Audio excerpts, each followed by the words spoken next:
Tani, jumpa lagi dengan channel Pondok Tani. Kali ini kita sedang berada di Demplot Vanili yang dikelola oleh komunitas Pondok Tani. Nah, hari ini kita akan mencoba membahas beberapa hal terkait dengan budidaya vanili. Seperti teman-teman lihat, di sini tanaman vanili yang dikelola oleh teman-teman Pondok Tani terlihat subur dan memiliki pertumbuhan dan perkembangan yang baik. Nah, tanaman ini adalah salah satu tanaman yang dikelola oleh Pondok Tani dari 1,5 tahun yang lalu dan ini sudah masuk pada fase siap untuk dibuahkan. Nah, bagaimana caranya terkait dengan teknik budidaya, pemilihan media, bibit, dan lain-lain agar bisa mendapatkan hasil tanaman yang seperti ini? Hari ini kita akan berbincang dengan Pak Irul. Apa kabar Pak Irul? Halo, baik.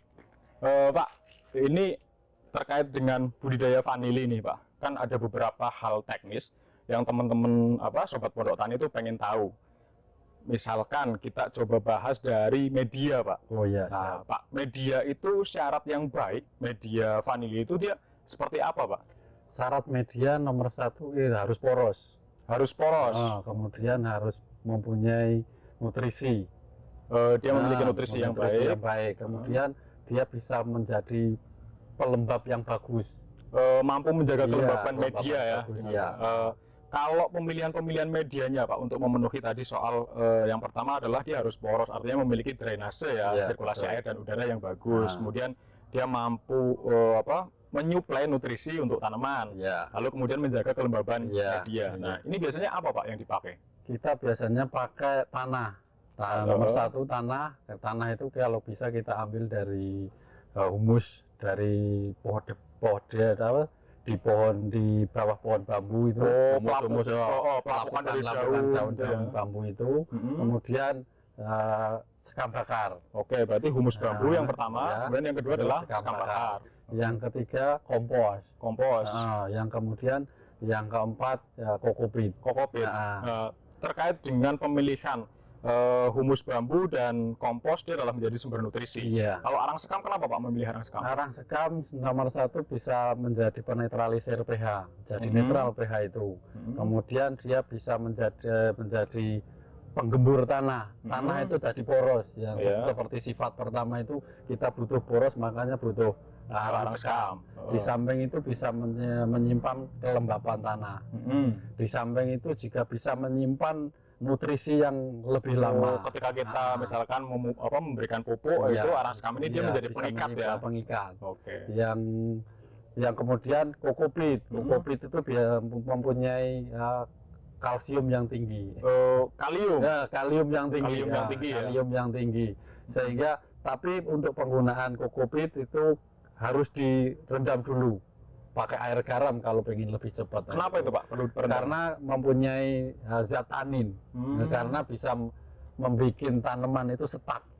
Zat tanin yang ada di kokopit ini kalau dia tidak dinetralisir dulu, dia bisa menghambat pertumbuhan tanaman. Menghambat pertumbuhan tanaman tersebut. Di samping itu kokopit dia bisa menjadi pelembab yang bagus. Dia bisa menyimpan air lebih lama. Artinya kemudian sifat-sifat itu bisa terpenuhi dari 4 komposisi media ini ya Pak. Nah, perbandingannya berapa ini Pak biasanya? Biasanya kita pakai 1-1-1. Perbandingannya 1-1-1-1. Kalau soal media Pak, kan bukan cuma komposisi saja. Ada tahapan penyiapan tentunya sampai media itu siap dipakai. Nah, tahapan-tahapannya seperti apa? Biasanya media itu kita campur semua, dikasihkan ke tempat untuk penanaman, kemudian seperti ini di bedengannya gitu kita kasihkan ke semua situ, kemudian tiap hari kita siram pakai POC. Tiap hari disiram dengan sama campuran trichoderma. Karena kan vanili itu momok terbesar itu adalah penyakitnya itu busuk batang, busuk akar. Itu penyebabnya jamur salah satunya, ataupun sehingga untuk pengendalinya kita pakai trichoderma sehingga lebih organik kan itu. Nah, ketika media sudah dicampur kemudian dibuat gumuan seperti ini, lalu setiap hari itu disiram dengan POC dan selama 1 minggu. Selama 1 minggu. Kemudian tahapan selanjutnya, karena harapannya ketika media itu ada yang belum terfermentasi secara maksimal, harapannya dalam 1 minggu itu bisa terfermentasi secara maksimal. Artinya media itu kemudian siap untuk benar-benar digunakan, ya? jadi kan itu. Oke, lalu setelah itu?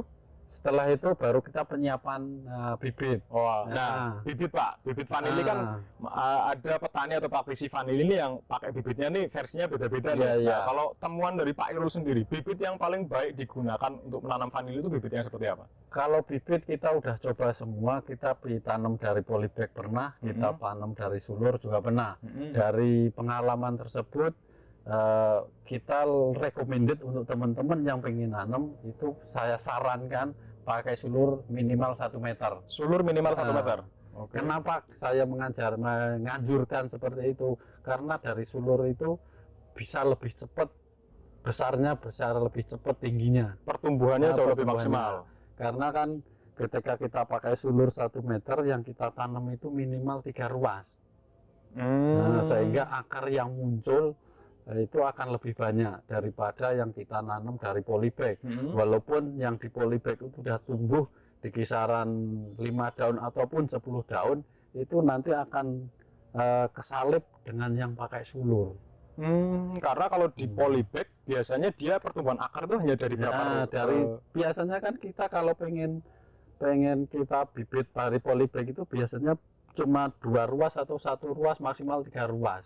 Dan kemudian kita nanamnya pun di polybag kecil dan itu dipuncepke, dimasukin dan itu cuma 1 ruas yang muncul. Pertumbuhan akarnya hanya di 1 ruas. Pertumbuhannya itu akan lebih lambat. Sementara di samping itu tunasnya juga kecil. Tunasnya kecil?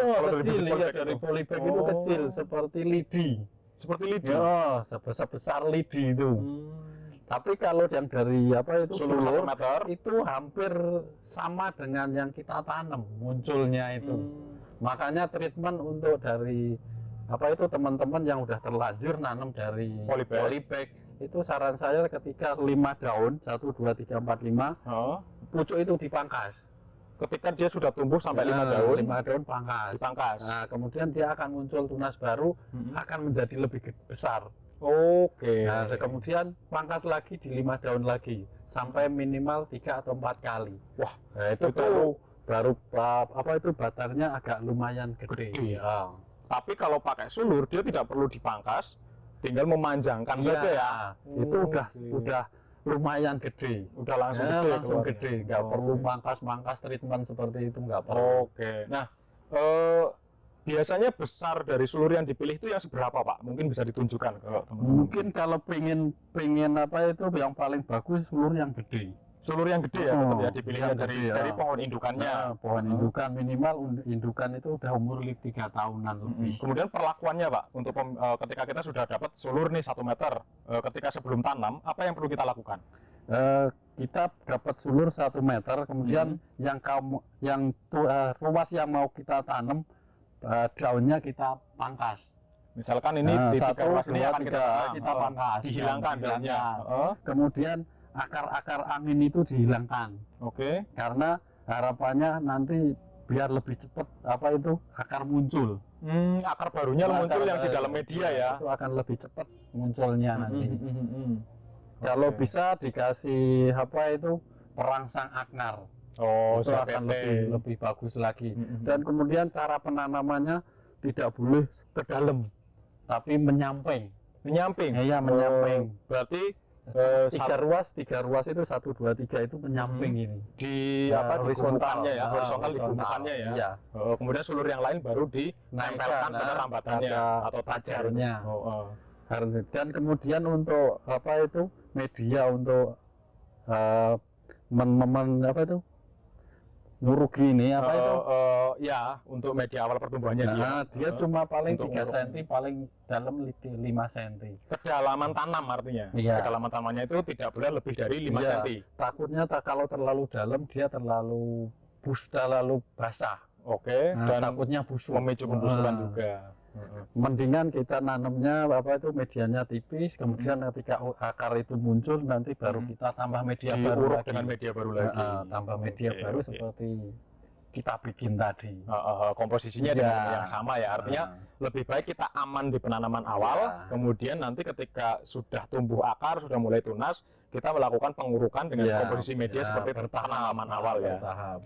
Oke, nah Pak Irul, ini kan tanaman usia 1,5 tahun Iya, ya Pak. betul. Nah, mungkin bisa dibagi tipsnya nih Pak, ini rahasianya apa kok bisa kelihatan subur kayak gini, istilahnya tanamannya bisa dibilang memiliki pertumbuhan yang bagus, perkembangannya juga saya lihat, juga saya amati di sini semuanya maksimal kayak gitu. Ini panjang sulur bisa sudah lebih dari 4 meter ya Pak? Ya, ini udah 8 meteran. 8 meteran? Iya. Dalam waktu Udah naik. 1,5 tahun? Iya, udah naik turun 3 kali lebih ini. Nah, apa Pak tipsnya untuk perawatannya ini? Untuk tip nomor 1 tadi, media harus perfect bener, harus Oke. benar-benar bagus. Yang kedua, kita perawatan rutin adalah penyemprotan 1 minggu sekali pakai POC sama trichoderma. Kemudian untuk kocor itu kita pakai asam humat, POC sama trichoderma. Artinya Tiap dia minggu sekali. aplikasi kocor dan aplikasi Iya. semprot Iya. setiap 1 minggu, Satu minggu sekali? Iya. Oke. Kalau untuk penyiraman kita biasanya tergantung situasi. Tapi kalau ini di greenhouse itu biasanya paling lama 1 minggu sekali. Biasanya sih 1 minggu 2 kali. Kalau untuk di luar greenhouse. Jadi kalau di luar greenhouse ketika musim kemarau harus 2 kali seminggu.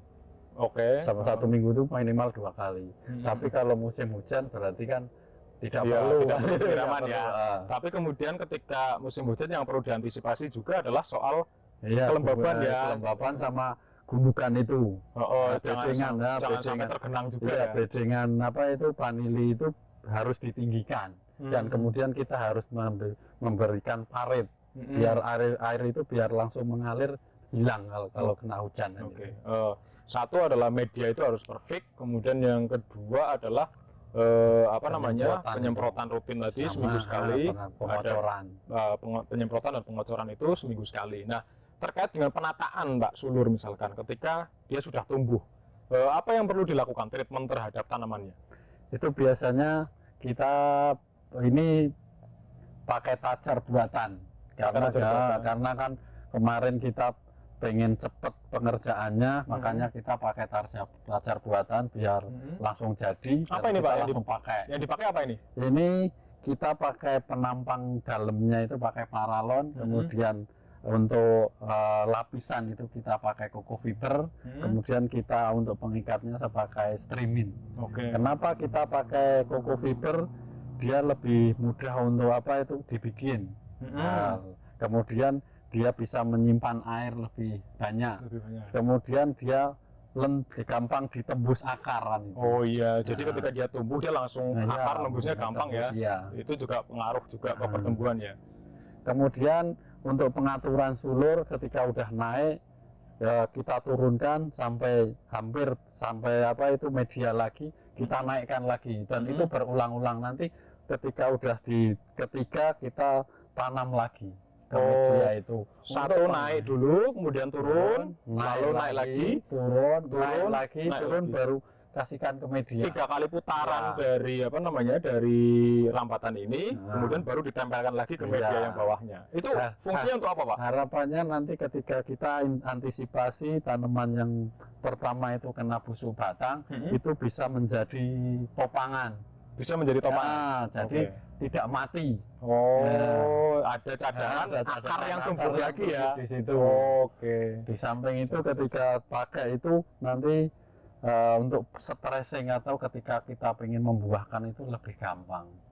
Stressing pembuahan. Iya. Nah ini teknik lagi nih untuk soal, artinya bukan hanya soal penanaman dan perawatan, tapi dalam budidaya vanili juga ada tahapan lagi. Ada teknik soal pembuahan. Nah teman-teman, untuk terkait dengan informasi atau pengetahuan penyiapan media tanam dan juga perawatan, kita sudahi sampai di sini. Video berikutnya kita akan ngobrol dengan Pak Irul adalah tentang cara membuahkan vanili. Nah, sampai ketemu lagi di video berikutnya. Simak terus channel Pondok Tani. Salam.